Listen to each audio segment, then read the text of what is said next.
Amen. Amen. Turaganira ijambo ry'Imana We are going to share the word of God mu gitabo cya Matayo, in the book of Matthew, igice ni icya mbere, chapter number 1, umurongo wa mbere verse 1.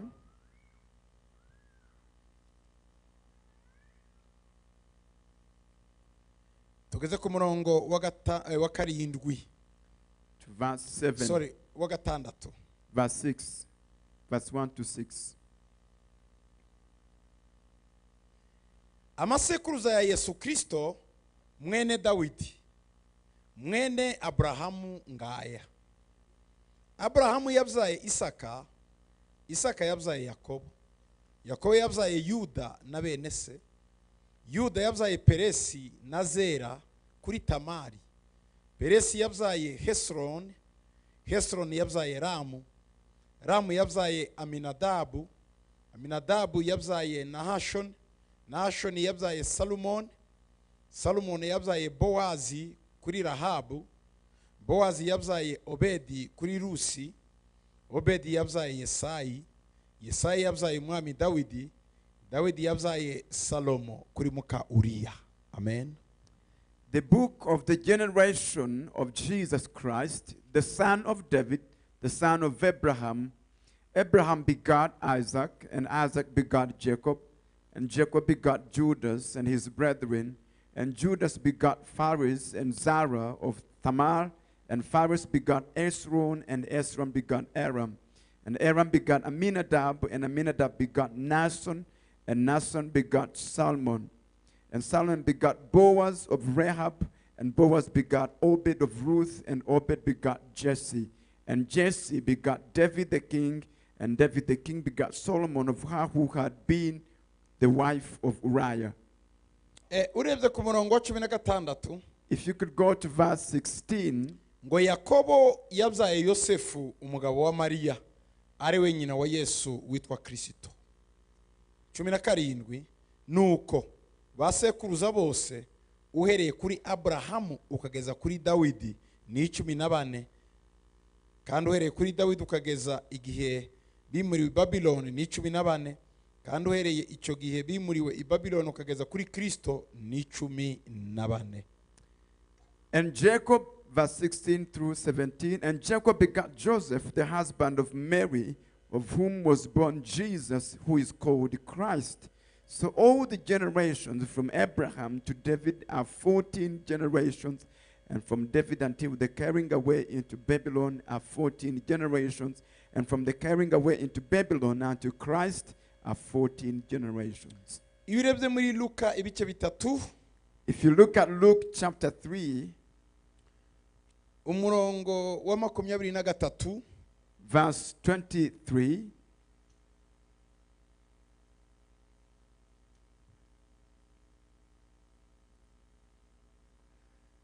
turasimbuka gato tuze ku murongo uheka ku wa 38, ariko tuhere kuri 23. Ubwo Yesu yatangiraga kwigisha yari amaze imyaka nka 30 avutse, abantu bibwiraga ko ari we mwene Yosefu mwene Heli. and Jesus himself began to be about 30 years of age, being as was supposed the son of Joseph, which was the son of Heli. Barakomeza ku murongo wa 31, Verse 31, mwene Melea mwene Mena mwene Matata mwene Natani mwene Dawidi. which was the son of Meliah, which was the son of Mainan, which was the son of Mattatha, which was the son of Nathan, which was the son of David. Mwene Yesayi mwene Obedi mwene Bowazi mwene Salomoni mwene Nashoni, which was the son of Jesse, which was the son of Obed, which was the son of Boaz, which was the son of Salmon, which was the son of Nason, mwene Aminadabu mwene Aruni mwene Hesroni mwene Peresi mwene Yuda, which was the son of Aminadab, which was the son of Aram, which was the son of Esrom, which was the son of Phares, and which was the son of Judah, mwene Yakobo mwene Isaka mwene Abrahamu mwene Tera mwene Nahori, which was the son of Jacob, which was the son of Isaac, which was the son of Abraham, which was the son of Sarah, which was the son of Nahor. 38 Verse 38. mwene enoshi mwene seti mwene adamu w'imana. Which was the son of Enos, which was the son of Seth, which was the son of Adam, which was the son of God. Amasekuruza ya Yesu mu gitabo cya Matayo So the generations of Jesus in the book of Matthew arahera kuri Abrahamu akageza kuri Dawudi. begin with Abraham to David. Ariko amasekuruza ya Yesu muri Luka ibice bitatu But the generations of Jesus in Luke chapter 3 arahera kuri Yosefu begin with Joseph akagera kuri Adamu. to Adam. Umuntu yakwibaza kuki bombi nawe atarangirije kuri Adamu Matayo. Now you may wonder, why didn't Matthew, for example, go all the way to Adam in giving the genealogies? Matthew yari umuyuda, was a Jewish man. Luka Luke yari umunyamahanga, was a Gentile. yari umugiriki. He was a Greek. Bari batandukanye. So they were different. Matayo niwe witwaga Lewi, Matthew's other name was Levi, niwe Yesu yakuye i Kaperinaumu arimo akoze umusoro. whom Jesus called from being a tax collector in Capernaum. Icyo gihe rero ndetse yari umuyuda cyane w'umurwanyi babitaga abazeloti barwanyinisha inkota kugira ngo baharanire igihugu cyabo. And he was a staunch Jewish man. He was a zealot. Zealots were a group of Jews who were patriotic and ready to fight if needed for their country. Rero yaje mu bigishwa ba Yesu. So he was among the disciples of Jesus. Ariko Luka But Luke we yaje nyuma. came later. Luka yaje nyuma cyane aza gukorana na Paulo. He came later and actually worked with Paul more closely. Abasesenguzi ba Bibiliya Bible scholars bavuga ko higeze kuza abagiriki bashaka kubona Yesu abakora ibitangaza. They talk of a group of Greeks who came to Jesus when they saw Jesus performing miracles. Noneho babwira umwe mu bigishwa ba Yesu ati tugeze kuri Yesu natwe tumubone uko akora ibitangaza. And they spoke to one of the disciples of Jesus, can you take us to Jesus because we want to see his miracles? Yesu ntiyabasubiza arababwira ati ejo bundi hari abantu bishwe n'igihome 70. And Jesus did not answer to that request because he told them there are people who had been killed recently by a stronghold. Ko ari igihome cyabaguyeho. That a stronghold had fallen on them, and so he carried on. Ariko abasesenguzi ba Bibiliya But Bible scholars and commentators bavuga ko muri abo baje kubaza kuko baciye kwa Andrea. They claimed that among those who came, who went through Andrew, kubona Yesu, the group of Gentiles or Greeks who came to see Jesus, ko harimo na Luka. They say that Luke was among them. Muri ba bandi bashaka kureba neza ibyo. Among that group of Gentiles who wanted to see Jesus. Yakomeje akurikira ibya Yesu. And so Luke was following closely about Jesus Christ. Icyo gihe Paulo we. And so at this time, Paul, igihe Yesu yarimo avuga ubutumwa, when Jesus was preaching, Paul yari ku ishuri. Paul was at school. Kuko nanone bavuga ko Paulo na Yesu bangana mu myaka y'amavuko. They say that Paul and Jesus were of the same age. Imyaka y'amavuko ni. In terms of age, they were the same age. Rero Paulo yumvaga ibya Yesu. And so Paul had heard about Jesus. Ariko nk'umufarisayo, but of course, as a sworn Pharisee, ahiga umuhigo ngo nindagize ishuri azambona. He said, he made a vow that once I finish school, Jesus is going to see me. Uyu Yesu uri mubesha abantu. This Jesus who is deceiving crowds, nategereze ndangize ishuri. Let him wait until I graduate from school. Yesu aripfira ajya mu ijuru. And Jesus dies and goes to heaven. Arangiza misiyo ye. And completed his mission. Hasigara rero abamuvuga. Now he left behind a group of people who preached about him. Paul aravuga atoya. And Paul said, no. Narase Yesu sindi burate abigishwa. I missed Jesus. He died before I came out of school, but his disciples are going to see me. Uvuga ririya zina wese ndamuhitana. Whoever proclaims that name is going to face me. arabitangira And he started doing it. agiye mu nzira y'i Damasiko Now, on his way to Damascus gufata abakristo to arrest believers, Yesu ahura nabo Jesus met him on the way. aramubwira ngo Sawuli Sawuli And he said, Saul, Saul. avugana nawe mu rurimi rw'ikiarameya He spoke to Saul or Paul in Aramaic cyangwa se igiheburayo or Hebrew.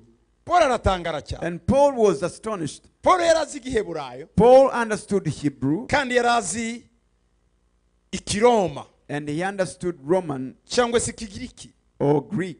yari azi izo ndimi He knew these languages. aho yavukiye Where he was born, yavukiye muri teritwari y'abaroma he was born in a Roman territory. aho wavukaga bakaguha ubwenegihugu bw'abaroma Where you were born and the Romans would give you their citizenship. i Taruso In Tarsus, bavugaga ikiroma they spoke ururimi a rw'abaroma Roman language, ariko yari azi ikigiriki but he knew Greek. kuko cyari kirimi international But because Greek was like the lingua franca of the day. ariko nanone yari umuyuda But he was also a Jewish yari man. umuheburayo He was a Jew, he was a wo Hebrew. mu muryango wo kwa benyamini From the tribe of Benjamin. umuryango wirataga mu yindi miryango 12 A family that was so boastful of all the 12 families. kuko niho ubwami bwatangiriye For that's where kingship started. rero kuvuga kwa benyamini So for you to be born of Benjamin, bumvaga ari ishema they felt it was a pride. kuko yaravuze ngo nshatse kwirata mwese abaheburayo n'abasumba arimo abwira abandi bayuda barwanya Yesu ati mwe muceceke ndabarusha mwese ngize ngo nirate kubyo kurwanya Yesu kubyo kuba umuheburayo muri abapeti.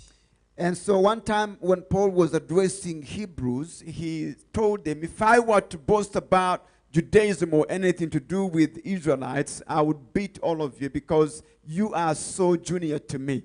Jewe ndi wo kwa Benyamini I come from the tribe of mu Benjamin. muryango wa Benyamini From the tribe of ndi Benjamin. umuheburayo I am a Hebrew. imihango y'abayuda nayiciyemo I fulfilled all the Jewish nakebwe ku munsi wa customs. I munani was circumcised on the 8th day. icyo gihe najanywe mu rusengero That's when I was dedicated in the ku temple. bijyanye n'idini Now concerning religion, njyewe ndi umufarisayo w'inyangamugayo I'm a Pharisee of integrity. nigiye ku birenge bya Gamaliyeli I learned at the feet of Gamaliel ku bijyanye n'umuco wa Kiyahudi concerning Judaism and all the nta customs. n'umwe tunganya None iby'umuco of you can compare with me. n'iz'umuco I know the culture ku bijyanye n'iby'amashuri concerning education. njyewe narize I am highly niga educated. iby'amategeko I learned law niga n'iby'idini and I learned religion ku birenge bya Gamaliyeli at the feet of Gamaliel. rero ntacyo mwankanga So no one should intimidate uyu me. Paul rero Now this same aza Paul gukizwa gets saved. akijijwe When he got saved, Luka araza Luke came kuko Luka yari umuganga because Luke was a doctor mu gihe cya kera in the ancient we days. yaravuraga He was a physician. ariko amakuru ya Yesu yaramunyuze But he was so interested in the story of Jesus. mu buryo Luka yakijijwe mbere Yeah, it seems Luke got converted earlier, ariko mu gukizwa kwe but in his conversion, habona abantu buzuye umwuka people were full of the Spirit. bakora They ibitangaza were performing miracles. baravuga ibya They Yesu were talking about Jesus. Luka aravuga ati ariko ibi bintu akabaza ati hari aho mwabyanditse And Luke would ask them, have you tried to record all these things somewhere? Have you Ba- written anything ba about this? Petero reka da Peter had no record. abandi ntibanditse Even other disciples never wrote anything. Luka aragiye areba umugabo w'inshuti ye witwaga Theophile And so Luke goes to his best friend called Theophilus. aravuga ati Theophile And he said, Theophilus, yari umugiriki he was a Greek man nawe umunyabwenge who was also an intellectual. bati Theophile He said, Theophilus, hari umugabo wabayeho witwa Yesu there is a man who lived called Jesus. uwo mugabo ni igitanga That man is an amazing man. nindu And he said, who is that? ati reka nzakubwira amakuru He said, I'll tell you details later. Luka agenda abaza abantu So Luke started to interview people. hanyuma Imana imwuzuza umwuka And God filled him with the Spirit. niho yanditse igitabo cya Luka And then he wrote the book of Luke. yandikiraga Theophile inshuti He wrote the book of Luke to his friend amubwira Theophilus. amakuru ya Yesu And he told him of the stories kuko of Jesus. yarimo abwira umunyamahanga nkawe Because he was talking to a Greek, to a Gentile like himself, yamuhaye ishusho ya yesu he gave him the general picture of Jesus, ko yesu that Jesus ari umwami ari umucunguzi w'amahanga yose. is the savior of the whole world. Niyo mpamvu yahereye amasekuruza ye kuva kuri yosefu kugeza kuri adamu w'imana. That's why he started the genealogies of Jesus from Joseph, the father of Jesus, biologically, to Adam, the son of God, kugira ngo umuntu wese yiyumvemo so that everyone could identify with those kuva kuri generations. adamu From Adam, waremwe n'imana created by God, ukagera kuri yosefu, to Joseph. dore nguko uko yesu yaje. These are the generations of Jesus. icyo luka yashaka kumwerekana, What was the point of Luke? terega yesu He wanted to show that N'umuntu. Jesus, he's man. afite aho akomoka, He has a family where he comes ariko from, ni umucunguzi but he's a redeemer w'isi yose, of the whole kuko world. akomoka kuri adamu, For he comes from Adam. kuko nje nawe dukomoka kuri adamu. Just like you and I also come from Adam. amubwira amakuru ye, And he told the records. bukeye Then later, arongera amwandikira igitabo cya kabiri, he wrote a second book to him. ati inshuti yanjye He said, my friend, teofili,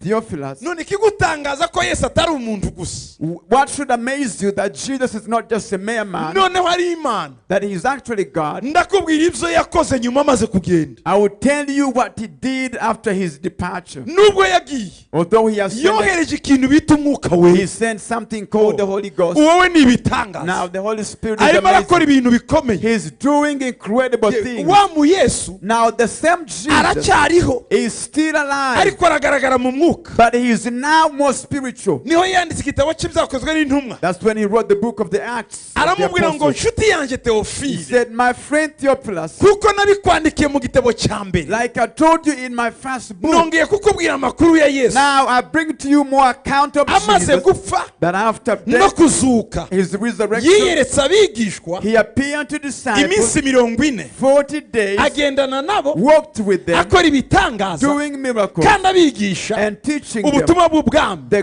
gospel kugeza of igihe the abigishwa kingdom. bamubajije Until ngo the disciples mbese asked ni him, iki gihe ubwami bw'imana buje? is this the time you want to restore the kingdom ngo of yesu God? arabasubiza ngo Jesus answered them, iki si igihe cyanyu cyo kubaza ibyo, it is not in your power to know the ngo time, nyamara muzahabwa umwuka but you we, shall receive power imbaraga z'imana when the zizabazaho, Holy Ghost has come upon umwuka you. w'imana wamanukire, The Holy Spirit will come upon mube you. abagabo bo You shall kumpamya become my i witnesses yerusalemu, in i Jerusalem, yudeya, Judea, i samariya, Samaria, no ku mpera and to y'isi, the ends of no the mu earth, banyamahanga. and among the Gentiles. bizahera i yerusalemu mu It will bayuda, begin in Jerusalem and Judea. bije mu bayuda, We'll go mu to Yudaya, Jews, bije and no mu then in Judea. banyamahanga bavanze n'abayuda i samariya, And we'll go to Samaria where you have a mix of hanyuma bigere Gentiles no and kuri Jews. twebwe abanyamahanga. And then we'll come to us, pure icyo Gentiles. nicyo cyatumye luka That's why Luke avuga uruzaro yesu avamo, give an account of the genealogies of Jesus. ahera kuri yosefu It began with Joseph ageza kuri adamu. all the way back to yesu ni Adam, umucunguzi w'isi yose, to prove Jesus is the Redeemer of the whole ariko world. matayo nk'umunationaliste, But of course, Matthew is the nationalist, matayo nk'umupatriotique, Matthew is the patriot. yesu ni uwabo. He focused on Jesus Tubaza as a abandi. Jewish man. Yesu Don't ni talk umuyuda. about Gentiles. He's Jew. ni uwacu abayuda. He belongs to the Jews. yamuhereye kuri aburahamu So he began with Abraham ageza kuri yosefu. to Joseph. abandi ntimumbaze, Don't ask me about the ni Gentiles. uwacu, He's ours. ariko agenda ashyiramo utundi tuntu But he put some other things tugaragaza ko afite ibisekuruza, afite amaraso y'abanyamahanga. that prove that Jesus had the blood of Gentiles in his genealogies. umva rero, Now listen. umutwe w'ijambo ryanjye n'uyu: This is the title of my message. nimba yesu If Jesus afite amaraso y'abanyamahanga, has blood of Gentiles, nawe munyamahanga ufite amaraso ya yesu. you, the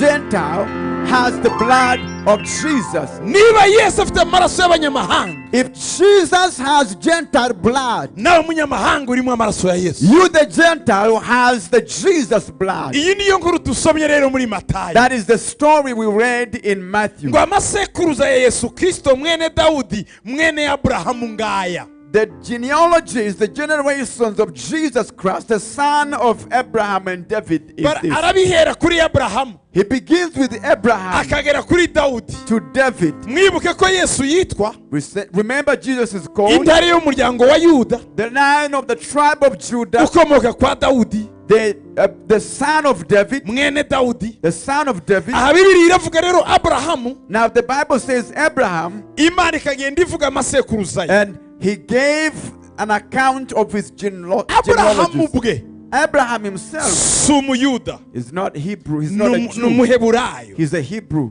ni umunyamahanga. He's a Gentile. aburahamu ni umunyamahanga, Abraham was a Gentile. ariko muri we But in him niho havuyemo abayuda. came the Jews. umwuzukuruza we, His grandson, umwuzukuruza wa aburahamu the grandson of Abraham, witwa yakobo, called Jacob, yabyaye umuhungu witwa yuda. gave birth to a son called Judah. aho niho abayuda bakomotse. And that's the one that all Jews are named reka turebe after. rero gahunda y'imana yo gucungura isi. Now let us look at God's plan of redemption. imana igiye gucungura isi, When God was going to redeem the world, yagombaga gushakisha he had to find ahantu a place igomba kuvukira. where he should be born. kubera iki? Why? nuko nayo igomba gusa n'abantu Because God had to look like man kandi ikamera nk'umuntu. and to be like man. nibimanuka mu kirere If he comes out of nowhere in the sky, ntizabacungura kuko ari umuntu, izabacungura kuko ari imana. he won't be able to redeem them as God, as man, because he's God. igomba rero gusa n'abantu And so he has to look like man. kuko mu mategeko y'ibitambo Because in the law of sacrifices, no mu mategeko yo gucungura imbohe cyangwa se imbata, in redemptive law, for you to redeem a captive or a bond servant, umuntu acungurwa na mwene wawo wa bugufi. your next of kin was the one who allowed first to redeem you. kera muri isirayeli In the ancient days in Israel, cyangwa se mu gihe cya kera, in the old times, hari igihe famiye yakenaga igasonza, a family could become poor, ya famiye and that family ikicara would sit. ikavuga ngo aho kwicwa n'inzara, Instead of all of us starving to death, bana mwese muri aha, all of you children who are here, hagire uwitanga muri mwe let one of you offer himself aje kuba umugaragu kwa kana, to go and become a servant in someone's house abimbata ye, and become their bond servant, hanyuma tugire natwe icyo turonka so barumuna bawe that babo by babeho. selling you, we can survive on the income we make from you. ababyeyi bakuru barumuna babeho. So that the young siblings and the parents can survive. hagiraga umwana wito. And so one of the sons would offer himself up. murabizi twese tugira abana, You know, we all have children. hari abana bikunda n'abandi bakunda abandi. There are children who are more egoistic and self-centered, and others who are loving, who love mu others. bana dufite Among the children we have, hari umwana ukunda kureberera abandi, there is one who takes care of others more than akareba aho others. bataye udukweta akagenda adusubiza mu mwanya. We look at where every other child has left their shoes and he will collect hari them. undi wikunda atifuza ko bamukorera ku kantu. There is another one who is so self-centered, never allows to share anything with anyone. mwene abo bana baragoye kugira ngo bitangire abandi. Such self-centered children cannot easily offer themselves for others. nuko niko bimera. namwe muri aha hari bamwe babaye abana muri mwe mwavunikiye abandi. hari abandi uvunikira ntibanabimenya ahubwo ugashaka ngo bakomeze bakuvune gusa, abo barahaba nabo. Of course, all of you here have been children in a home, and so you know what I'm talking about. Some of you were very self-centered. Others, you have sacrificed almost everything for others. Even to this day, they don't appreciate. muvukana muri benshi, You are born as many in a family, hakaba uvunwa n'umuryango kurusha abandi, but one will be burdened by the family more than others. kandi ugasanga n'uvunwa n'umuryango atari nawe cyane ukize. And usually you will find that the one who is more burdened, who is more sacrificing in the family, is not necessarily the one who is more well off. none iyo yagize ibyago cyangwa amahirwe agakira, Now, if they are lucky to be wealthy, kuko simbyita gusa amahirwe, kuko hari n'abandi babibona ko ari bisanzwe, ugomba kubabera igitambo. I would just say if they are lucky, because not everyone sees that as a sacrifice. They just want you to keep giving them and supporting them. niko byagendaga no muri Isirayeli. That's what happened in Israel. umwana akitanga And one of the children would offer himself up akajya gupfira abandi. to go and die for others. nanone babura uwitanga, Now, when they could not find anyone to sacrifice himself, umuryango the family ugahitamo would choose one. wowe They would decide and say, urajya kuba igitambo cya you bene must so. go and be a sacrifice for others. wa wundi akagenda And that one would go. yashika mu muryango ukize When he goes to be a servant in a wealthy family, wa muryango byenda ugafata agace k'umurima ugaha famiye yawe maybe that wealthy family would take a piece of land and give it to the family of this servant coming. bati namwe And he will say, for you, muhingaho now you can cultivate there. ariko mwahinze mugurishije umwana wanyu. But you are cultivating that land after selling your son. kuba imbata byari ikibazo cyane To become a servant, a bond servant, was such a terrible thing. kuko n'abana babyaraga babaga imbata z'uwo muryango. Because even the children a servant gave birth to became servants in that family. ikindi noneho ububata kugeza mu gihe cy'abaroma Now, bond servanthood or servitude, even to the days of the Romans, bo bageze igihe imbata ihinduka ingwate, tuvuga ukaba wayijyana muri banki igatanga amafaranga kuko nuko bakoreshaga imbata. in the days of the Romans, servitude was so severe that a servant could be offered as a guarantee for a bank to give you a loan. ikindi imbata Another thing, ntiyari yemerewe kubwirwa ngo urakoze. a servant was not entitled to appreciation. Nobody Oh, yeah. would tell a servant, thank you. nicyo kintu yibagirwaga mu buzima umuntu kumubwira ngo merci. That is the number one a servant. barabibatozaga bakabibigisha. That it was the number one thing a servant had to forget about, to be told thank you. ikindi cya kabiri, Number two, imbata ntiyari yemerewe kuvuga ngo ndananiwe, a servant was not allowed to say, I'm tired. keretse shebuja wenyine avuga ngo nawe icara, Except if the master says, take a seat or take a rest. ariko ntiyicara, ntiyakoraga But otherwise, they were not allowed ubushake bwayo. according to their own will. ikindi nanone imbata Another thing about servants, ntiyari yemereye kubana n'abandi mu nzu, they were not allowed to live in the same house with the keretse masters, bayihamagaye, except if they invite him in. kandi nawe ikicara ku irembo ku muryango. And he, even then, would have to sit at the gate outside. ntiyariraga mu mbeho abandi bariragamo. They were not allowed to eat on the same plates. muzi uko kera abantu bagaburiraga imbwa, hari igihe wataga hasi kugira ngo itore, niko imbata bayigiriraga. You know how in the past some people used to feed dogs, African dogs, they had to throw down food and the dog would get it from there.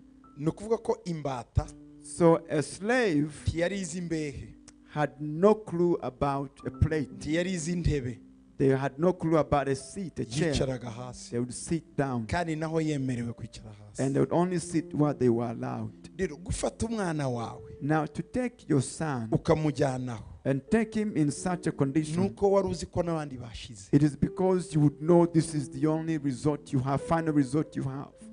Otherwise, Ariko others would starve to death. bagasinya na kontra ngo But they would sign a contract. igihe natwe twakize The buying and the selling parties would sign a contract so that once we get better off, tuzagaruka, we will come back umwana wacu tumugarukane. to bring back our son. nibyo byari ibyiringiro by'imbata. That was the only hope of the servant. famiye yaciye So when my family yabura amafaranga, could not get money, tukajya ku bandi tuvuka no kwa ba data wacu, when my immediate family has no money, they would go to the next family from the uncles.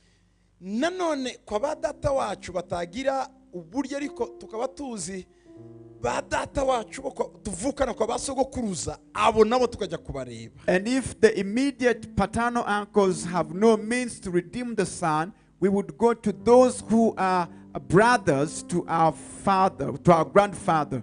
barya If those nibo bashobora kumucungura, who are the ones who are allowed to redeem this ariko slave, turaza but we would come tukabwira uyu muryango ngo and tell the family that owns our slave, mwene wacu wa bugufi our next of kin arakize, is rich, none aje gutwara umwana wacu. and now he wants to help us redeem our son. nawe akakora iperereza And the master of the slave would have to investigate kugira ngo amenye neza ko mufitanye amasano ya hafi. to ascertain that you are related, closely related with that redeemer. mbabwiye nko muri Bibiliya aho byagenze, Let me give you an example in the Bible ni of where igihe this cya happened. Rusi na Bowazi, It was during the days of Ruth and Boaz, murumuna wa Elimeleki, the brother of Elimelech, abo muri famiye yo kwa Elimeleki, the brother of Elimelech, aba direct the immediate relative of Elimelech, murumuna yanze gucungura the immediate Kuzarana na brother Rusi. of Elimelech refused to redeem Ruth and to have her as bingingo wife. kwa base wabo Bowazi And they begged his uncle Boaz. wo hafi He was the most immediate relative. wavukanaga na Elimeleki The immediate brother of Elimelech yanze gucura Rusi refused to marry Ruth kuko yari azi ko amuha n'imirima because yabo. he knew that he would have to give the property of Elimelech to Ruth. ibyo arabyanga And so he refused that. noneho famiye ijya kubaza Bowazi wari hirya mu muryango. So the family had to go to the next one in line, which is Boaz. Bowazi arabyemera Boaz consented. ariko ari umuhango bakoraga. But they had a custom. There was buri a custom mujyi they muri used to. Isirayeli Every city in Israel wagiraga irembo. had a gate. abo twaje mu Isirayeli babonye Dani, irembo ryo kwa Dani, Those of you who went with us in Israel, you saw the gate of Dan cyangwa se irembo ry'i Berisheba. or the gate to Beersheba. none bahamagaraga abagabo bo muri uwo mudugudu So they would call all the men of the city, bakaza bose ku irembo and they would all come to the gate bakicara. and sit there. noneho uyu wo muri famiye direct Now, the most immediate family relative agakuramo urukweto rwe would take off his shoe akarushira iruhande. and put it on a side. uwo mu muryango wo hirya gato Now, the next in line of the redemption agafata rwa rukweto, will take that shoe, bivuga ngo amuhaye ubutware bwe, meaning he has transferred his authority to him. bigashobora kwemerwa noneho ko yazana yambata. And that would be approved as a sign that now this one can redeem the slave. cyangwa yacyura uriya mubyeyi. Or that he could now marry that lady. uko ariko byagendaga. That was the tradition. iyo baje kuzana wa muntu Now, when they brought that person, bitwazaga amafaranga. when they were going to bring that person, they would bring some money. bitwaza amafaranga, With that money, noneho bariya bafite wa mwana bakavuga atoya those who owned the slave would probably say no. mwamuzanye atazi akazi, You brought the slave to us without knowing work. iwacu yahigiye guteka, He had no skills, he had no experience in cooking, iwacu yahigiye gukama, but now he learned how to cook, he learned how to milk, guhinga, he learned how to gutera cultivate, ipasi, he learned farming, he learned ironing, guheka, he learned how to bakerekana imirimo babysit. myinshi yakoze. They would prove all the new skills he has learned. ati none ayo mafaranga turayanze. And now we reject that offer that you're giving us. bakababwira ngo tuzamubahera ku bihumbi 5. And they would say, for example, for you to redeem this servant, you need to pay us, for example, 5,000. famiye ikongera gushakisha And the family would go and look for the kugeza funds igihe bazabona 5. until they found the right price. ya mafaranga When that money was brought, bazana when they brought that money, niyo Bibiliya yita incungu, ransom. is what the Bible calls the ransom. uyu ujyanye amafaranga And the one who brings the ransom niwe bita umucunguzi. is the one called the Redeemer. uyu bagiye kuzana And the one that is going to be brought back ni imbata ibohowe. is a freed slave. yasubira mu rugo When he goes back home, hakaba umunezero, there would be joy, niwo bita yubile. which is what they call Jubilee. none bakishima ko imbata yatashye. They would celebrate that their slave has been freed. hari izindi mbata Now, there were other slaves. yabwiraga ab'iwabo batoya, mwarantanze murantanga, nzapfira muri uyu muryango. They would say to their family, well, you sold me into slavery, you rejected me, I'll die in my master's house. uyu databuja This master azakomeza ari databuja. will remain my perpetual master. sinkibashatse, I will no longer come back to you, my nzaba friend. muri uyu muryango. I will remain in this slavery iyo imbata perpetually. yabivugaga, When a slave said that voluntarily, famiye ye his family na famiye ihatse and the owning family barumvikanaga. would agree. yabanze The master's family would say to the family of the slave, your son has rejected to come back to you. kuva uyu munsi rero So from today, tugiye kumugira imbata ya burundu, azarinda apfa ari imbata. we are going to make him a perpetual slave. bakamujyana ku rugi, And we'll take him to the door, famiye yireba, his family watching, bagafata ugutwi kwe they would take his ear bakaruhuza n'urugi and connect it to the door hinges, bakarukubitamwo uruhindu and would use a needle bagapfumura ugutwi kwe to make an opening in the ear, bagashiramo iherene and rimwe they would give him one earring bivuga ngo ni imbata burundu to mean he is a perpetual, n'abana be bazapfa ari imbata burundu and his children would die in slavery. naho mubona abana b'abahungu batobora amatwi bakambara iherene. That's why you see men putting an earring on their ears. bujyane mu bundi buryo ni ukuba imbata burundu y'isi. In other words, they are accepting to become a perpetual slave of the world. rero imana kuza gucungura isi Now, for God to come and redeem the world, bari bakeneye incungu, they needed the Redeemer. umucunguzi. They needed a Redeemer. umucunguzi The Redeemer yagombaga kubanza kuvuka mu bantu had to be first born of man kugira ngo abe mwene wabo wa bugufi, so that he could become their next of kin, abone kudukura mu maboko ya satani.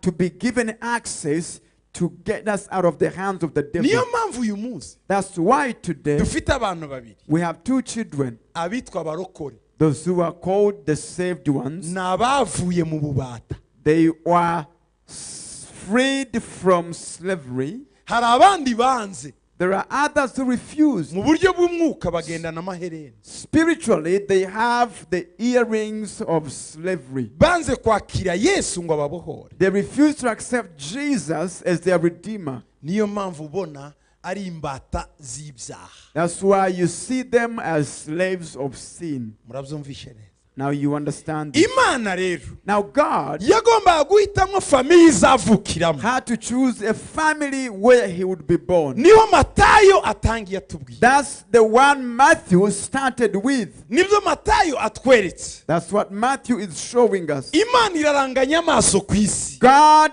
looked around in the world batese nzahera mu yihe famiye, and he said, which family shall I begin yesu with? azavukira he. Where will Jesus be born? reka turebe imiryango ku isi uko imeze. Now God says, let me examine the families, umuryango yesu the yavukiramo. family where Jesus could be born.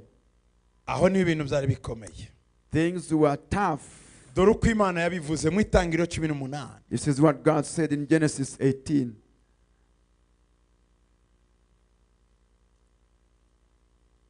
ku murongo wa 17, Verse 17. ku murongo 17 na 18.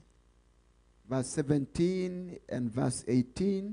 uwiteka aribaza ati aburahamu namuhisha icyo ngiye gukora, kuko aburahamu atazabura guhinduka ubwoko bukomeye bw'ubunyamaboko, kandi amahanga yose yo mu isi azaherwa umugisha muri we.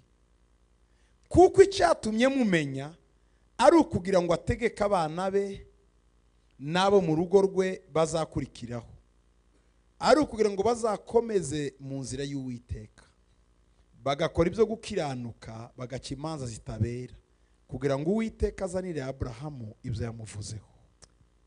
Genesis 18, verse 17 through 19. And the Lord said, shall I hide from Abraham that thing which I do, seeing that Abraham shall surely become a great and mighty nation? ndagira ngo uvuga Seeing that Abraham shall surely become.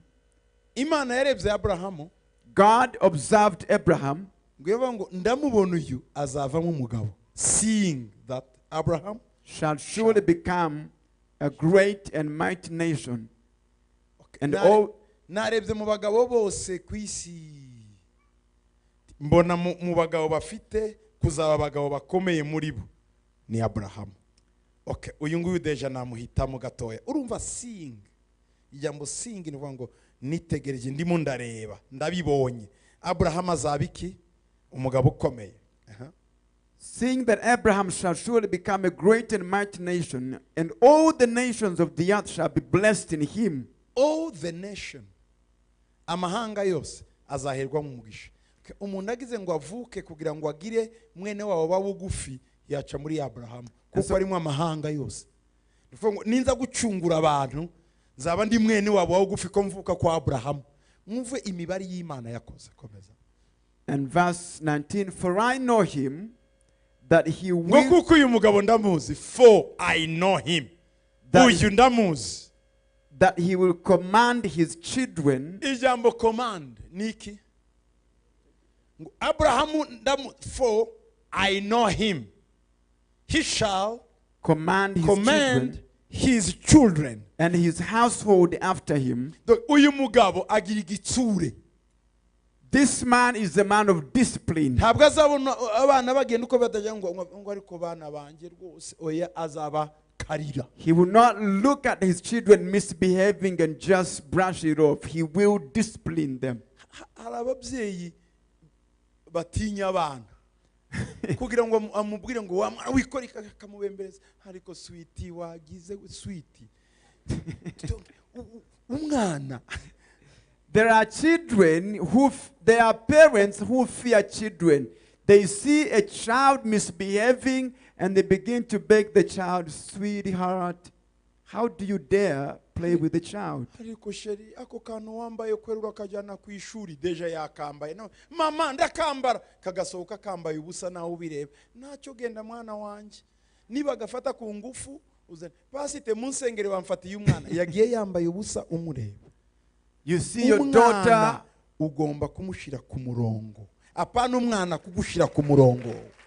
you see your daughter wearing and putting on clothes indecently, and you begin to beg them. That clothing is an indecent clothing, and they have already put it on. They just walk away, and you say, okay, may God protect you. But then later that child gets raped, and you come back to pastors and say, pray for my child. She got raped. She's pregnant. You have to discipline your child. Imana iravuga ngo, God says for I know him. Ngo kuko ndamuzi. that he will command his children. Nguyu azashira abana tudruwa ku murongo.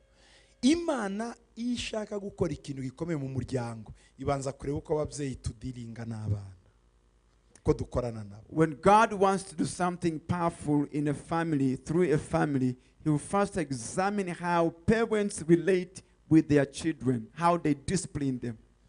Narebye muri Abrahamu mu bagabo bose bari ku isi.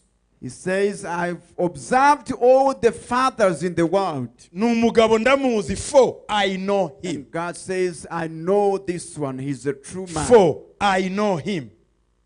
He shall command his children. And his household after him. Command His children abana and his household after him. ngo n'abazakurikira mu muryango we.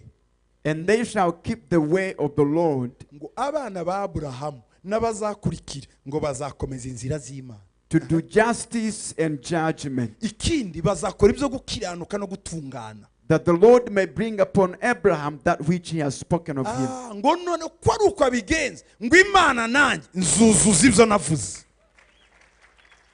Urumva neza? Yesu ntiyari buvukire mu nzu z'abaterekera. Yashakaga abagabo bazigisha abana babo inzira z'Imana. Jesus would not have None been, iraza mu nzu ya Nyabingi gukora iki? Hari usenga iruhande. No, nishaka kubyara umugambi wayo ukomeye, iraza muri wa wundi ufite gahunda muri we, structure yo kurera abana akabarera mu Mana. Nicyo Bibiliya itubwira. Jesus would not have had to be born in a house of those who consult witchcraft, witch doctors and sorcerers, when there is a just man who prays the true living God. If Jesus is to be born, he has to trace down that family that obeys God. Uzigihe Imana yarimo ivugira ibi. Do you know the time God was saying this? Igice cya 18 In Genesis 18, yaje kubyara ku gice cya kangahe? 21. he gave birth in chapter 21. Abraham gave birth in 21. Deja Abraham akiri batarabyara bakiri ingumba, yari afite gahunda y'abana. Imana nimpa abana, nzabarerera mu Mana, nzabigisha kutarenganya abantu, nzabigisha gukora ibintu byiza, nzabigisha ibi nibi. Umva, abana banje muri munda muzamenya Imana. Yarimo ababwira bataravuka. Naho wowe uranamufite ntumubwira. Undi yarimo abwira utaravuka. Bana banje muzibeshe muze. Inzira ni y'Imana. nta nzoga nta tabi nta bapfumu ntaki yabivuze ngo Imana irabireba iravuga ngo ndamuzi afite gahunda muri we yo kuzarerera abana mu nzira yanjye. Aho niho Yesu rero yaje kuvukira. Ugira ngo yavukiraga he handi? Years before Abraham had a child, God looked in his heart and saw that he has a clear plan for fatherhood, for parenting. In Abraham already he was telling himself, if I give birth to a child, this is what they are going to be allowed to do. This they cannot do in my house. They cannot drink. They cannot smoke in my house. He had a clear plan for how to raise a child. For you, you even have children now, but you have no clear strategy of how to raise your children. How dare do you think Jesus would have been born in another place? Abraham abyara Isaka. So Tuje muri Matayo rero rimwe. now in Matthew chapter 1, Abraham gave birth to Isaac. Kuki Imana ibivuze? Why does God mention Igiye kubereka this? uko Abraham yagiye arera abana. He's going to show you how Abraham raised children. Abyara Isaka. He gave birth to Isaac. Isaka muzi bye. Do you know the story of Isaac? Yatangiye kumwigisha gutamba ibitambo hakiri kare. He started teaching him about sacrificing at a very early Umunsi age. umwe bagiye gutamba nta bitamba bazase batariko inkwi zirahari ni n'umuriro igitambo kiri. Ugira ngo byari bije uwo munsi nuko bahoraga batamba bombi. Yari yaramwigisha uko batambira Imana. One day, Abraham and his son Isaac, they are on the way to sacrifice. And on the way, Isaac asked the father, I see fire, I see wood, but where is the sacrifice? That implies that Isaac was aware about the protocols of sacrificing. It was not something that came just that day. Icya kabiri. Number two, Abagaragu babwiye ngo mugiye he? when the servants asked, where are you going? Ngo tugiye hariya gusenga. Abraham said, we are going over Bari there to babizi ko pray. Abraham azasengana na Isaka bihereranye. Servants were aware that Abraham and Isaac were used to praying in private. Ibyo nibyo yari yaramwigishije. He had trained him already. Muzi ko umudamu yagumbye imyaka 25. Do you know that his wife was barren for 25 years? Rebecca. Rebecca was barren. Icyo Abraham yakoze niki? What did Isaac Yaravuze ngo do? umwana wanjye ndazashingirwa n'umupaganikazi. Abraham said, my son will not be married to a Gentile woman. Uza abakobwa beza b'abanyakananikazi. Do you know how beautiful Canaanite women Ariko were? basengaga ibigirwamana. But they worshipped idols. Aravuga ngo Eliyazari, He said to Eliezer, ndabizi nshobora gupfa. I know I might die anytime. Isaka wanjye My Isaac, utazamuha abapaganikazi. don't give him a Canaanite woman here as a Bati none wife. ndahirira. Now swear to me. Aramubwira ngo namufate ku He kibero. said, hold my thigh.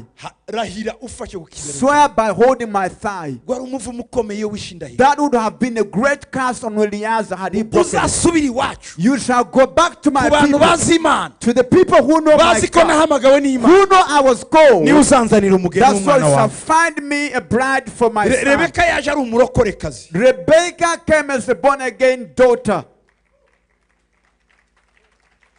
Ntabwo yagiye kumuzana ngo namugeza kwa Abraham abona kumwemeza Imana. He did not go and bring her and for her to be converted once she is in Abraham's presence. No. Napfe kuza tuzamubatiriza muri swimming pool yo kwa Abraham.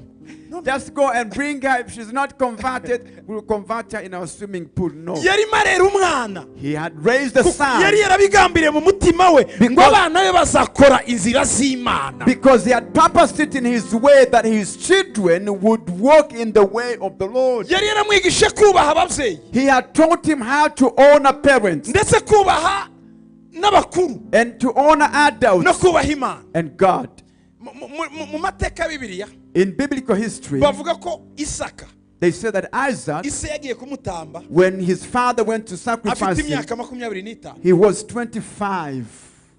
Abraham yari afite ingahe? How old would have Ijana na 25. Abraham been? He was 125. Ninde musore ufite ingufu? So who should have been younger and more Umusore wa energetic? 25 yahirikaga umusaza. Imagine a 25-year-old man who was more stronger than Abraham. Ariko kuko yamwigishije kumvira. But because Abraham had trained him to obey, Yaramufashaga kwizirika bati igiza akaboko akakigiza. Isaac collaborated with his father when he said, bring your hands in the back, and he did what Yaramuboshe. he bound him. Bati rambura amaguru He akayarambura. said, straighten your Tigeze legs. amutera umugeri. He never kicked his Yari son. yararezwe. He had been mentored. Ese urimo urarera uzava mu mugambi w'Imana cyangwa urimo urarera gusa ba sweet?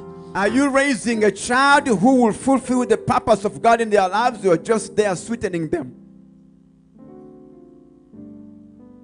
Bibiri iravuga ngo Abraham The Bible says Abraham irakomeza continued, abyara isaka, gave back to Isaac. isaka abyara yakobo, Isaac begot Jacob. yakobo ibyo ni birebire. And for Jacob, it's a long story. A stubborn guy.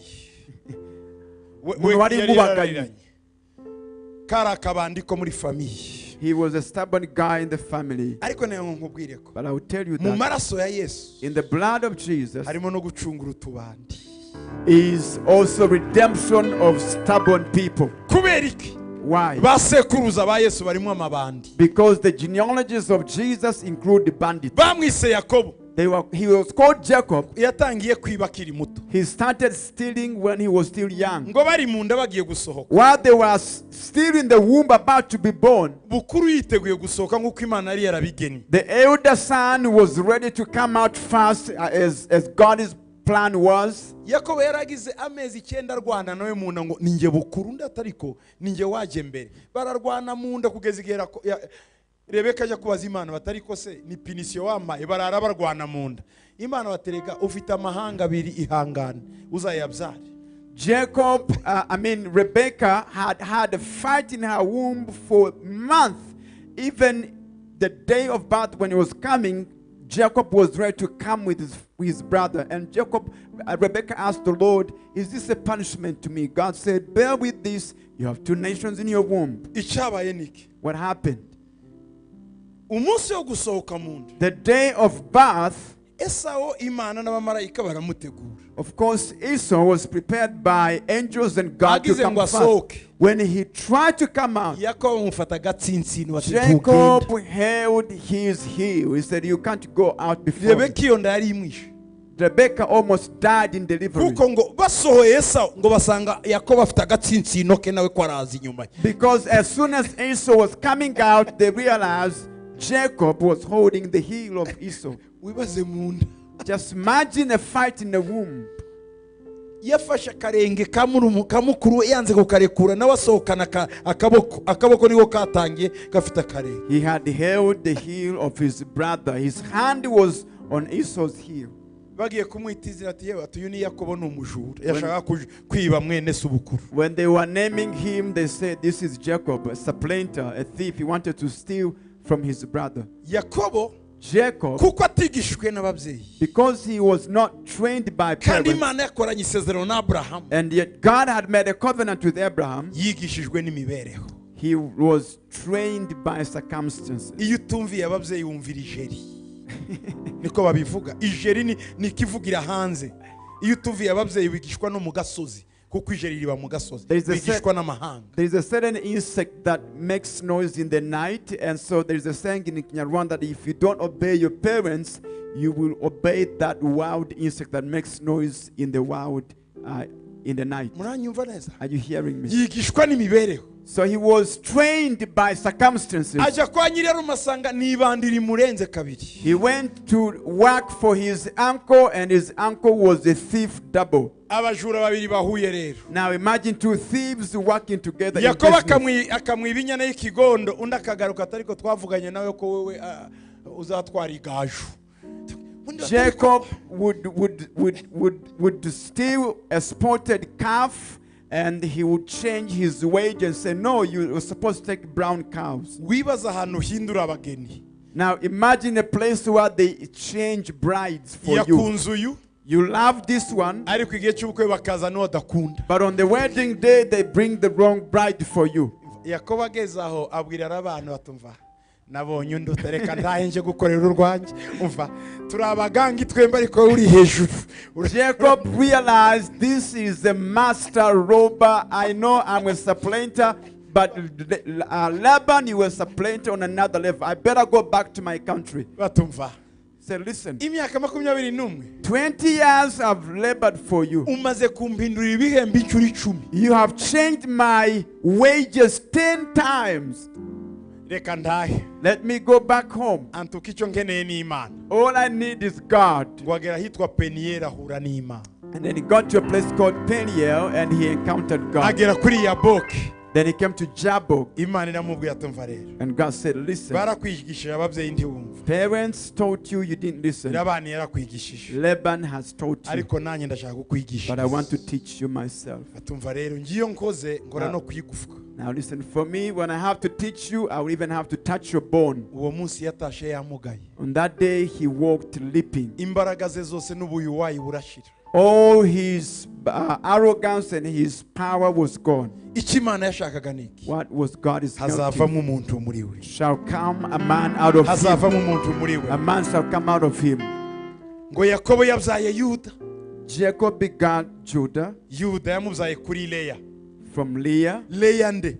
Who is Leah? urya wari waranzwe. The rejected bride. ndagira ngo ugende wumva amaraso ya yesu arimo utuntu. I want you to follow closely the genealogies of the blood of Jesus. urabyumva? harimo ibintu. There were issues. nawe ntutinye karande z'iwanyu wavamo umuntu. So do not fear your curses. You could become somebody. hari igihe satani akubeshya ngo murabona iwanyu mwaravumwe ntabwo muzageraho. niba hari abantu bavukiye mu mivumo, yesu ni uwa mbere. ndayiberekeye. I know Satan sometimes comes to you and whispers to you, you know all the curses in your family. I want you to know, you have to tell him this. If there's anyone who was born in curses, with curses in genealogies, is Jesus. I'm going to show you some of those curses.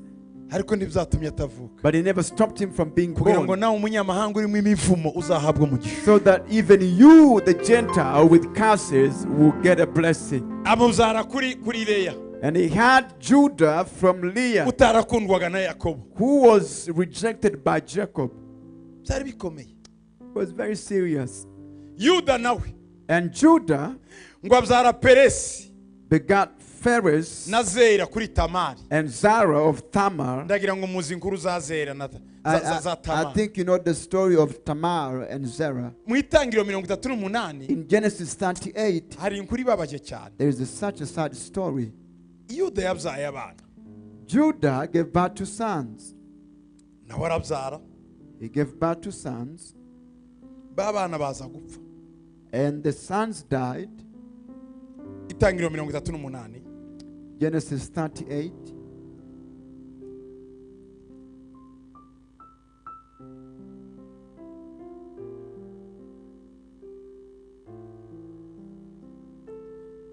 muri iyo minsi yuda ku murongo wa mbere ari muri bene se aramanuka acumbika ku munyadulamu witwaga hira.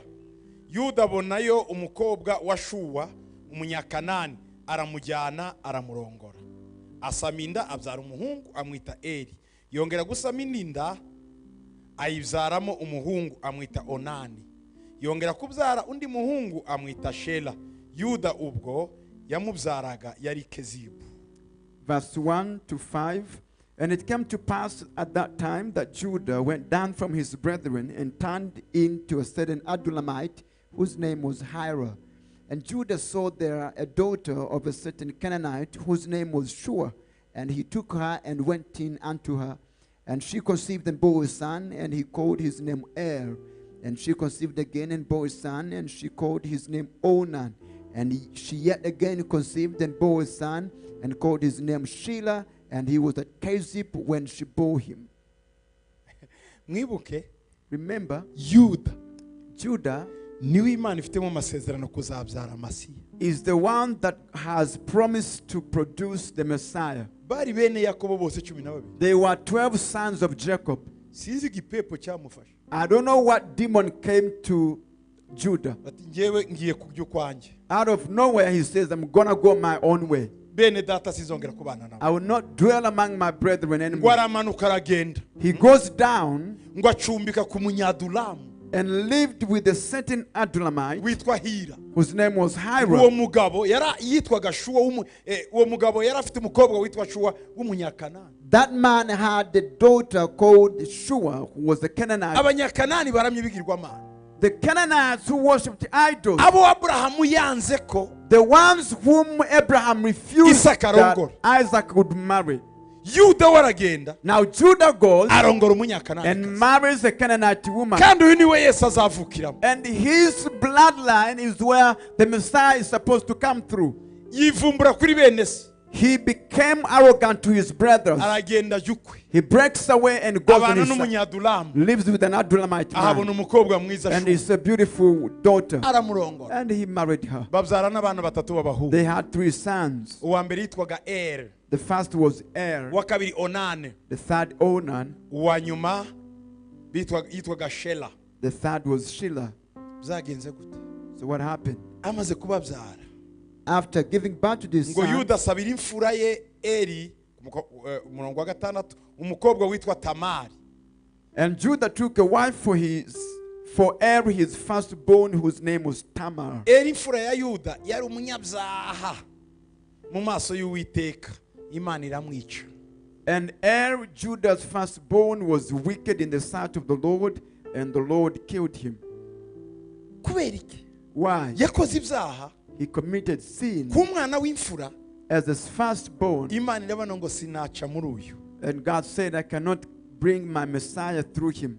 iramwica He let him die. hari ibintu byinshi bitunanira kandi twabivunikiye tukibaza iki kigendeye iki gipfiriye iki kigenze hari ibyo imana ibizi tutazi There are many things we struggle for, we labor for, but they fail in our eyes, and we wonder why. But I want you to know God sees things we cannot see.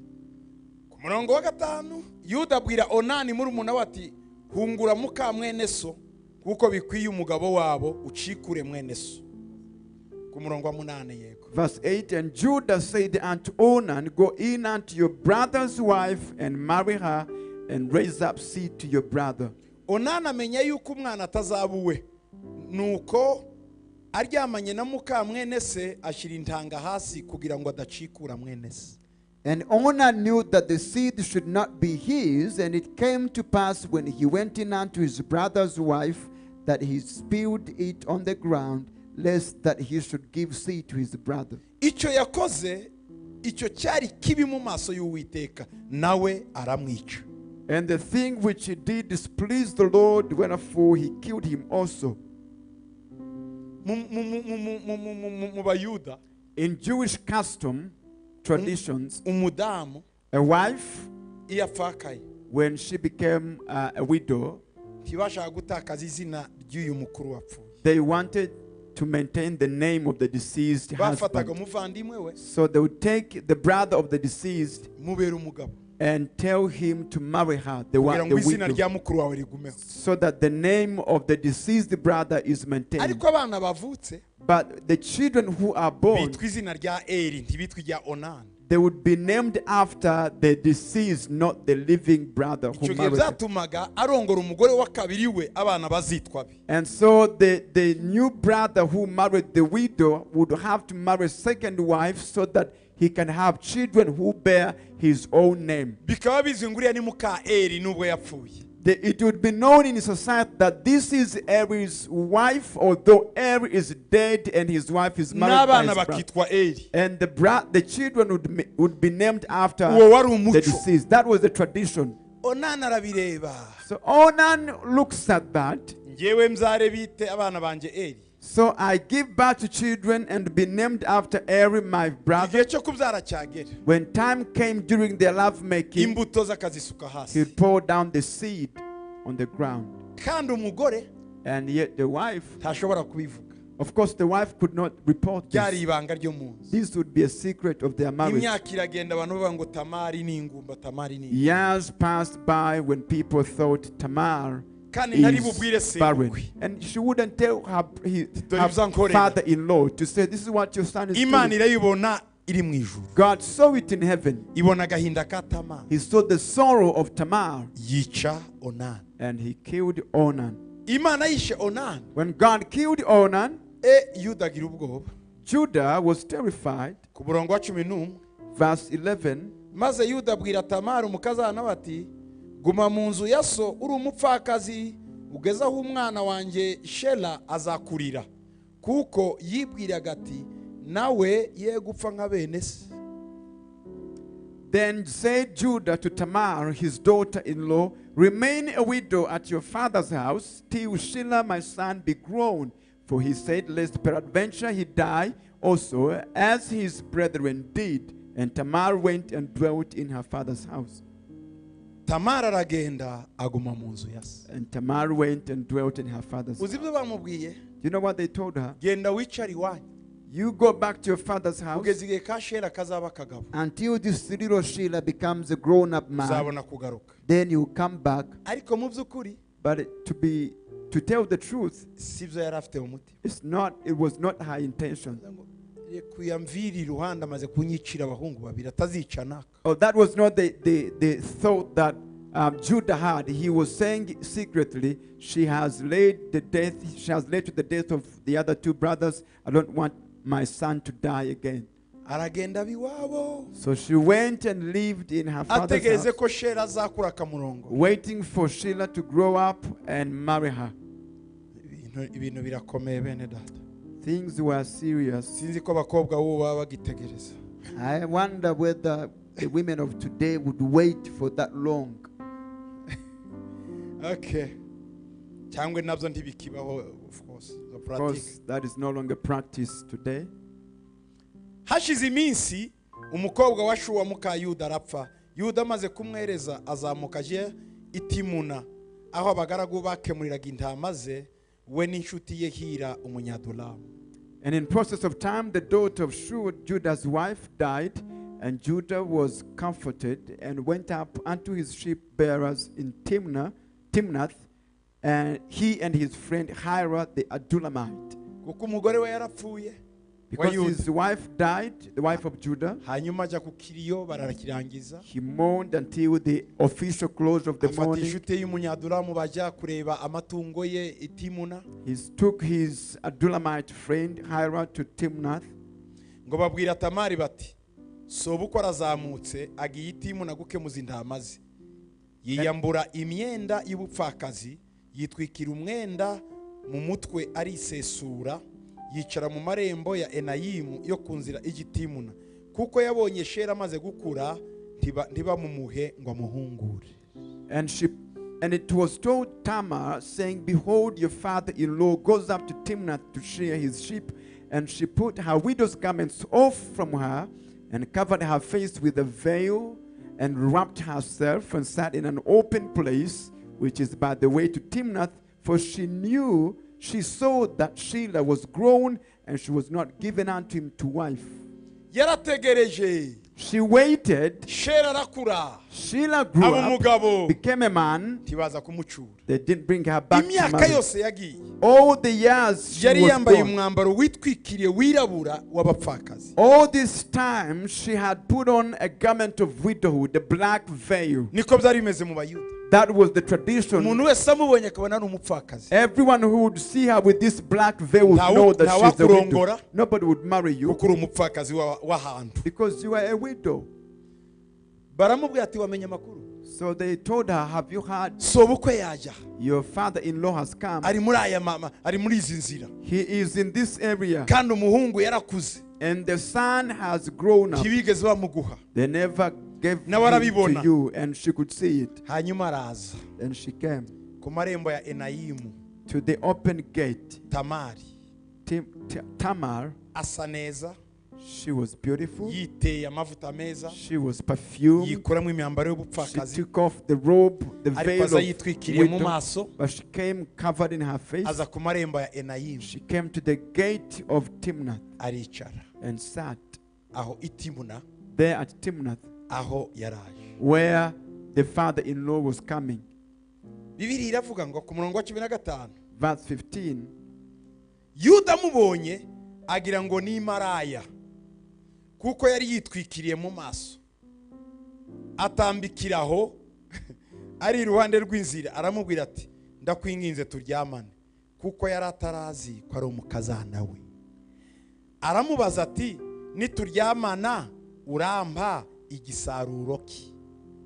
aramusubiza ati ndakoherereza umwana w'ihene wo mu mukumbi. aramubaza ati urampa ingwate kugeza aho uzawoherereza? nawe aramusubiza ati ndaguha ingwate ki? aramubwira ati mpa impeta yawe iriho ikimenyetso, umpe n'umugozi wayo n'inkoni witwaje. arabimuha, bararyamana, amutwika inda. arahaguruka aragenda, yiyambura umwenda wo mu mutwe, yiyambara imyenda y'ubupfakazi. Yuda yohereza wa mwana w'ihene awuhaye wa munyadulami inshuti ye ngo uwo mugore amusubize za ngwate ze, aramubura kuko yaramusaze ku marembo atega abagabo, na undi yigendeye. Abaza abagabo bo mu mudugudu yari arimo ati, maraya wari hanarihe? Wari Enayimu iruhande rw'inzira. Baramusubiza bati, nta maraya waraha. Asubiraho Yuda ari, aramubwira ati, ntawe nabonye, kandi abaho bambwiye ngo nta maraya wari uhari. Yuda aramusubiza ati, nabyijanire twe gukorwa n'isoni, dore nohereje uyu mwana w'ihene maze uramubura. Hashize amezi nk'atatu babwira Yuda bati, Tamara umukazana wawe yarasamye kandi afite inda y'ubusambanyi. Yuda arababwira ati, mumusohore bamutwike. Wumve histoire, aho niho Yesu avuka. Urumve histoire. Verse 15, when Judah saw her, he thought her to be an harlot because she had covered her face, and he turned unto her by the way and said, Go to I pray you, let me come in unto you. For he knew not that she was his daughter-in-law. And she said, What will you give me that you may come in unto me? And he said, I will send you a kid from the flock. And she said, Will you give me a pledge till you send it? And he said, What pledge shall I give you? And she said, Your signet and your bracelets and your staff that is in your hand. And he gave it to her and came in unto her, and she conceived by him. And she arose and went away and laid by her veil from her and put on the garments of her widowhood. And Judah sent the kid by the hand of his friend the Adullamite to receive his pledge from the woman's hand, but he found her not. Then he asked the men of that place, saying, Where is the harlot who was openly by the wayside? And they said, There was no harlot in this place. And he returned to Judah and said, I cannot find her. And also the men of the place said that there was no harlot in this place. And Judah said, Let her take it to her, lest we be ashamed. Behold, I sent this kid, and you have not found her. And it came to pass about 3 months after that it was told Judah, saying, Tamar, your daughter-in-law, has played the harlot, and also, behold, she is with child by whoredom. And Judah said, Bring her forth, and let her be burned. Yuda arimo yigendera bati, akubitanye n'indaya bati, maraya ndagushaka. Judah, in his traveling, he sees a prostitute. He says, Can I have an affair with you? Indaya bati, nta kibazo ni faranga.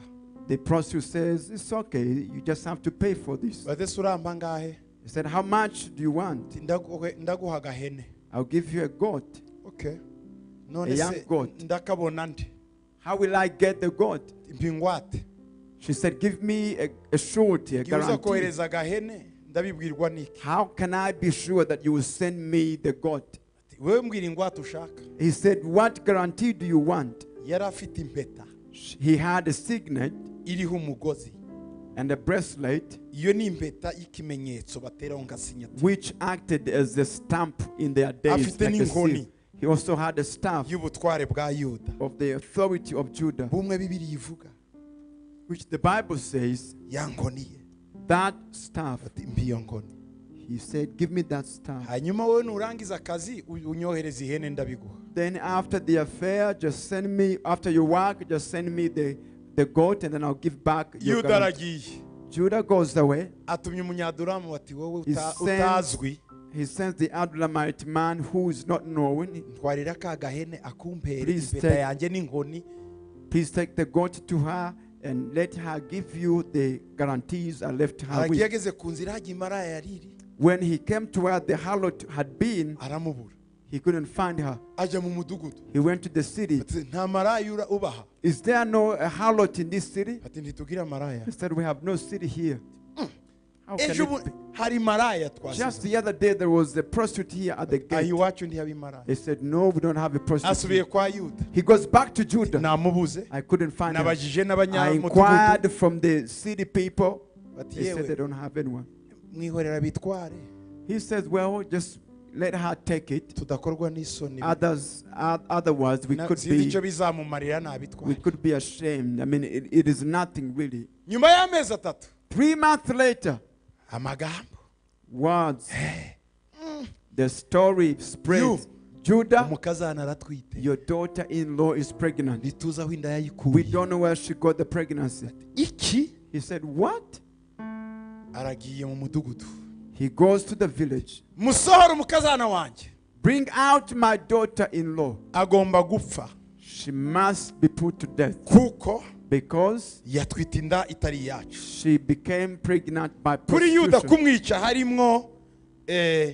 harimo inyungu ebyiri. Now, for Judah, he had a double interest in the death of Tamar. Iya mbere One, atazamushingira umwana we, he would akamwicira be umwana. sure now that his Yarabonye young urwitwazo. son would not marry her. Icya kabiri Number two, niko umugenzo wari umeze, that was the tradition. abishyiramo imbaraga. And he emphasized this. Mumuzana apfe, Bring her out to die. famiye iramuzanye. The whole family brought her. Kugira ngo ndavuga ibyanjye, Now, I don't want to make reka it up. mbasomere Bibiliya. Let me read the Bible for you. Ku murongo wa 25, Verse 25. bakimusohora atuma kuri sebukwe ati, nyiri ibi bintu niwe wantwitse inda, kandi ati ndakwinginze menya nyiri ibi impeta iriho ikimenyetso n'imigozi yayo n'inkoni, hanyuma ubone kunyica.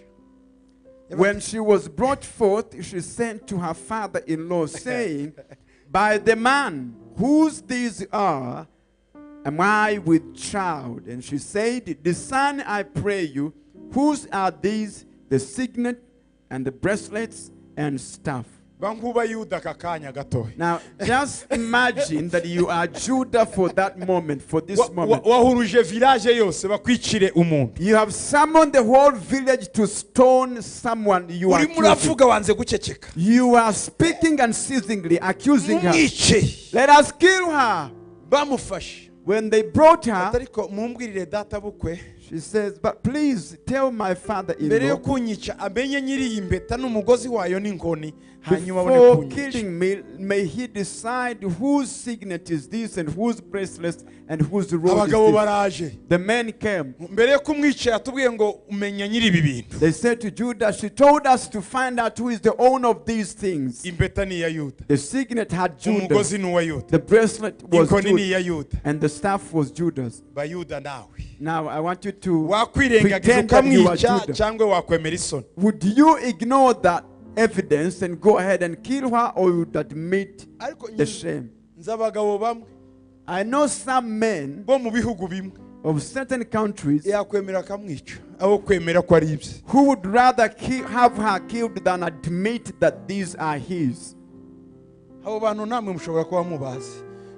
Could you be knowing certain men like those? Mwice iyi mpeta noneho ni iyande, n'iyi nkoni ni iyande, noneho yongereye ikindi cyaha, mwice vuba vuba. He would say, okay, by accusing me with these things, this is more crime. Please kill her quickly. Ariko Imana ishimwe ko Yuda atavukiye aho hantu. But praise God, Judah was not born in such a place. Yahise yemera icyaha. He admitted the sin. Hari abantu Because there are people batemera icyaha, umufata arimo yiba gutya yiba yarangiza ngo nari ngatoye ngo ngashyira aha iruhande, aho kuvuga ati rwose inzara yari inkubise, ariko akabwira ati reka burya narimo nkigiza hariya niho hari security. Abo bagabo murabazi, hari abagabo bihagararaho. There are men, there are people who never admit doing something wrong. You caught them red-handedly stealing, but they tell you, no, I was putting it in another place. They can never admit that they were stealing. Mvuko Yuda yavuze This is what Judah said. 26 ngo Yuda yemera ko ari ibye, aravuga ati andushije gukiranuka kuko ntamuhaye shera umwana wanjye, ntiyongera kuryamana nawe ukundi. Verse 26, and Judah acknowledged them and said, she has been more righteous than I, because that I gave her not to Sheila my son, and he knew her again no more. Nuko mwiramukwa rye impanga zari mu nda ye. Yari atwite impanga. And it came to pass in the time of her travail that behold, twins were in her womb. Akiramukwa umwe bahinguka igikonjo cye, umubyaza aragifata ahambiraho urudodo rutukura ati uyu niwe mfura. ashubijeyo igikonjo cye uwari inyuma aravuka. Umubyaza aravuga ati dore uko usatuye uku. Umwana yazanye ukuboko ashiraho akadodo batuye niwe bukuru. Mukanya agasubizayo haza undi. Hari za maji mu kuvuga kwa Yesu harimo mahistoire na mahistoire. And it came to pass when she travailed that the one put out his hand, and the midwife took and bound upon his hand a scarlet thread, saying, This came out fast. And it came to pass as he drew back his hand, that behold, his brother came out. And she said, How have you broken forth? This breach be upon you. Therefore his name was called Phares. Nicho cyatumye bamwita Peresi, bivuga ngo nugusatura nugucaho ugakomeza. Phares means breakthrough. Ngo hanyuma mwene saravuka wari ufite urudodo ruhambiriye ku gikonjo bamwita Zera. And afterward came out his brother that had the scarlet thread upon his hand, and his name was called Zara. Murabyumva? Inda ya Tamari yavuyemo nde nande? So out of Tamar came who and who? Peresi nande?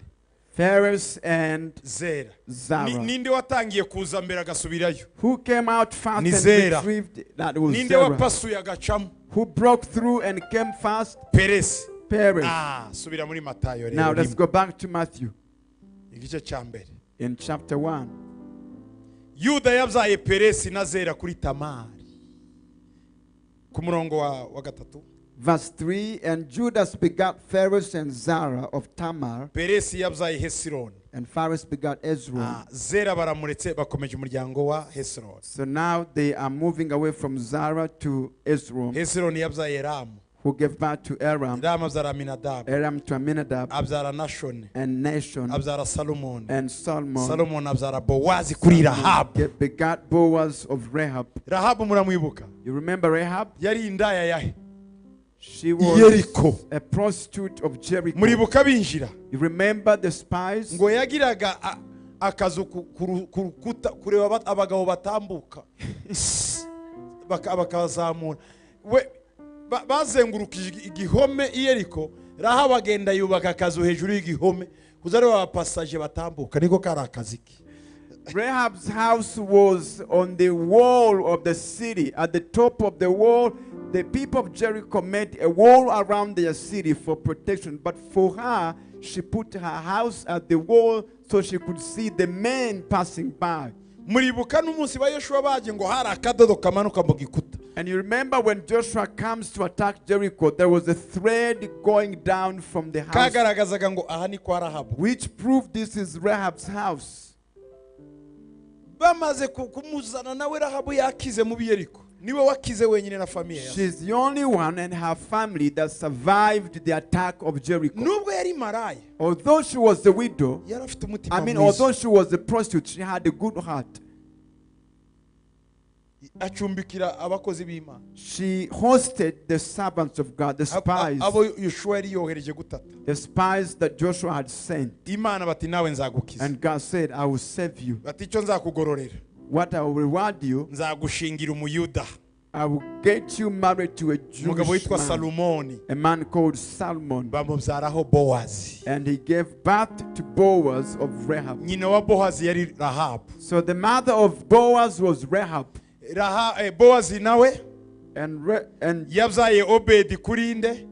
Kuri Rusi. and Boaz begat Obed of Ruth. Rusi yari umumowabukazi. And Ruth was a Moabitess woman. Nawe bamubyayeho nde? Ise wa Dawudi Yesayi. And of her they begat Jesse, the father. Nyirakuru wa David. Dawudi The grandmother of David ni Rusi. is Ruth. Nyirakuruza She ni had Rahabu. his great grandmother is Nyirakuruza. Rahab, and his great Ni grandmother Tamar. is Tamar. Yesu ashimwe cyane. Praise the Lord. Hanyuma Dawudi nawe aravuka. And David is born. Niwe mwana wavutse muri famiye. Is the son of the family Udakundwa. rejected. Bamutaye akiri muto. They abandoned him when he was young. ikindi nyina yamubyaye mu bihe bikomeye yivovota cyane atukana. The other thing, her mother gave birth to him. His mother gave birth to him in bitterness. Talmud ivuga ko The Talmud says nyina wa Dawudi yari yarababaye kuko hari n'ishoreke se wa Dawudi yari yarinjiye. the mother of David was so bitter because David's father had brought in a concubine. Mu buryo yaje kwa nyina wa Dawudi asiga ateye ako kada ka Dawudi arigendera. So he, Dawudi ngo aje kwandika ngo mama yamzariye mu byaha. Baraye barwana ijoro ryose na se. and so the story goes that the father of David just came by to the mother of David, slept with her once, and she conceived, but he walked away right away. And that's why David wrote later that my mother gave birth to me in sin. Dawidi yabyaye Salomon And David begat Solomon kwa mukande from who? Uriya From the wife of yitwaga Uriah. nde Betisheba. Bathsheba, the wife of Uriah. Murabyibuka? You remember that story? Dawudi yishe umugabo David killed the husband kugira ngo acyure umugore, to marry the wife. kandi yari afite abandi bagore nka bane, And he had about 4 wives already. ariko azana n'Uriya yishe umugabo. But he brought her again after killing aba ari her. wabyaraho nde And Salomo. from her, he Amakuru had Solomon. arakomeza hakavukamwo nde muri abo bose Yesu. And the story goes on until the birth of Jesus. Umva nkubwire, May I tell you, niba Yesu if mu Jesus, maraso ye harimo abanyamahanga, in his blood he had Gentiles, mu maraso ya Yesu nawe ufitemo in the umugabo. blood of Jesus you have Uyu munsi today, mu maraso ya Yesu in the blood of mu buryo Jesus, bw'umubiri biologically, harimo abanyamahanga there are Gentiles. kandi badafite ingeso nziza. And who were not of good moral Nawe standards. And so you Ufite too, amaraso ya Yesu, you have the blood of Jesus ufite ingeso nziza. who has good morals, Yesu wuzuye, a complete Yesu Jesus, muzima. a good Jesus. Uko bimeze kose ku muryango wawe, Whatever the state of your family is, Imana iracyafitanye nawe umugambi. God still has a plan for your life. Nturebe imigozi ibaboshye. Don't look at the curses of your Icyazanye Yesu What brought Jesus agaca muri iyi miryango, through these lines, amazina adasobanutse, through these crazy names, amaraso adasobanutse, through this crazy blood, abanyamahanga, through these Gentiles, indaya, through prostitution, ubusambanyi bwo mu nzu, through immorality and incest, ibyo byose Yesu akabivamo Jesus to come through all that akatuvukira. and be born for us. Ni nako nawe So shall you. Imana igiye kukubohora, God is going to set you free. icyiza kikava iwawe, Despite of your kikava mu curses, muryango wawe. despite of what's happening in your Nubwo family, wavutse muri ubwo buryo, although you are born like that, Imana izagukora ibitangaza. God will do miracles. Nubwo wabyaye muri ubwo buryo, Although you are born like that, Imana igufitiye umugambi. God has a plan for Nubwo you. ufite abana babaye muri ubwo buryo, Although you have children of such a Imana standard, ibafitiye umugambi. God has a plan for them. Abo buzukuruza bawe, Those grandchildren, abo buzukuru bawe those grandchildren batemewe n'abase, who were rejected by their ndagira ngo father, nkubwire ko I want to tell you Imana that ibafitiye umugambi. God has a plan for Ntucike them. intege, Do not be barimo discouraged. amaraso ya Yesu, They have the blood of Jesus. bafite amaraso ya Yesu muri bo. They have the blood of Jesus in them. Yesu abifitiye umugambi ukomeye cyane. Jesus has a great plan for Iyo them. migozi yose, All those izo karande bondages, zose, all those iyo curses, mivumo yose, all those curses, Yesu yayiciyemo Jesus came through them kugira ngo azatubahore. to set us free. Bohoka muri iyi mugoroba, Be free tonight. bohoka muri iyi Be mugoroba, free tonight. bohoka muri iyi Be mugoroba. free tonight. Birashoboka ko utazi so, You may not know your father. tuzi umuryango You wawe, don't know your family. tuzi bene You wanyu, don't know your relatives. tuzi uwakubyaye, You don't know who birthed ariko you. icyo nzi ni kimwe, But one thing I uri know, mu mugambi you w'Imana. are in the plan of God. Yesu agufitiye umugambi, God has a plan for hari you. icyo ashaka gukora muri wowe. Jesus wants to do something in you. Haleluya, Hallelujah. haleluya. Hallelujah. Hey, Yes.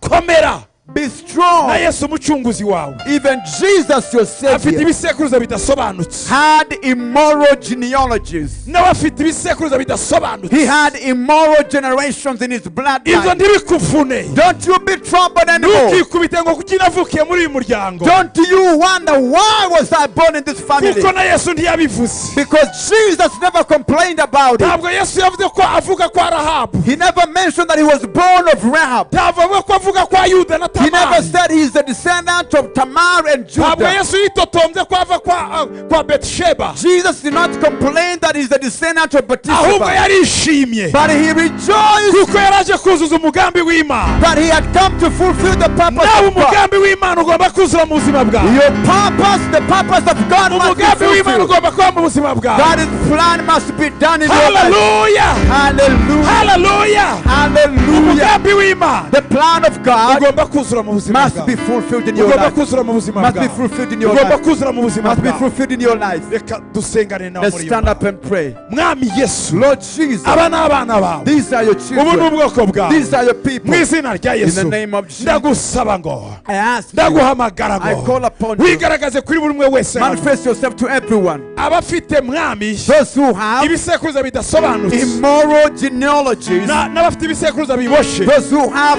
bound and cast bafite genealogies, amaraso avanze those who have blood that is mixed up, satani ashaka kwitwaza that Satan is using kugira ngo babuze amahoro to trouble them. muri uyu mwanya In this moment, ndagira ngo amaraso yawe I pray that your blood avange n'ayabo mix up with their blood. amaraso yawe May your blood ategeka yabo rule their mu blood izina rya yesu in the name of Jesus. nimba ufite amaraso If y'abanyamahanga you have the blood of the Gentiles, natwe dufite amaraso we yawe have your blood. dufite amaraso yawe We have your blood. habwa gutsinda mwene data Receive victory. habwa gutsinda Receive victory. habwa gukomera Receive greatness. habwa kubaho Receive life. habwa kubaho Receive living. baho Live. komera Be strong. shigikirwa Be supported. zamurwa Be shirwa relevated. hejuru Be promoted. wibukwe Be transferred. karande zicike May castles be broken. imigisha y'imana imanuke The blessings of God descend mu on you buzima bwawe in your life. mu izina rya yesu In the name of Jesus. jesus Hallelujah. uyu mugoroba yesu Tonight, Jesus, uri imbuto nzima muri twebwe you are a pure seed in us. uri imbuto nzima muri twebwe You are a pure seed in us. waje muri iyi miryango You came in this family kugira ngo utwereke ko that we may show us hakiri umugambi ufitanye that you natwe still have a purpose for our life. natwe That us, turacyabyara abana we beza are still raising good children. turacyabyara abuzukuru We beza can still raise good turacyagira grandchildren. abuzukuruza beza We can have great grandchildren. turacyarongorwa We can get married. turacyarongora We can marry. inzira byaciyemo By the way it happened, aho byanyuze wherever it went through, it ntibizabuze umugambi wo gusohora will not stop your plan to be fulfilled. turagushimira We thank you ku bana bagiye kuza for the children who are about to come, abahungu n'abakobwa sons and ufitiye daughters, umugambi for whom you have a purpose. shimwa yesu Thank you, Jesus. uyu mugoroba Tonight, yesu agusiga amavuta may Jesus anoint you. ugendere mu maraso ye May you walk in His ugendere blood. mu mbaraga May ze you walk in His ugendere power. mu bubasha bwe May you walk in His ugendere mu authority. gukomera kwe May you walk in His greatness. ugendere no mu bwiza bwe May you walk in His glory. mu izina rya yesu In the name of Jesus. amen Amen. haleluya Hallelujah. haleluya Hallelujah. mutahane n'umwami Go yesu home with the Lord yesu Jesus. abagiriye neza And the Lord bless you. kandi abakomeze And may He strengthen you. bye bye Bye bye.